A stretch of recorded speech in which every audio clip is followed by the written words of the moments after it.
Updating your primary email on Epic Games is a straightforward process. Follow these steps to ensure your account is secure and up to date. Step 1. Log into your Epic Games account. Visit the Epic Games website and log in using your current account credentials. Make sure you have access to your current email for verification purposes.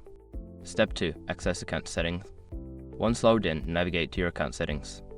This can typically be found by clicking on your profile icon in the top right corner and selecting account from the drop-down menu. Step 3. Locate email address section. In the account settings menu, find the section labeled email address. This is where you can view your current primary email and make changes. Step 4. Change your email. Click on the option to edit your email address. Enter your new email address in the provided field. You may need to enter your password for security verification. Step 5. Confirm the change. Before starting recovery, use the sroc.com link in the description to open the account recovery checklist generator and make sure your verification details are ready. Once you have completed these steps, your primary email on Epic Games will be updated. Always ensure your email is secure to protect your account.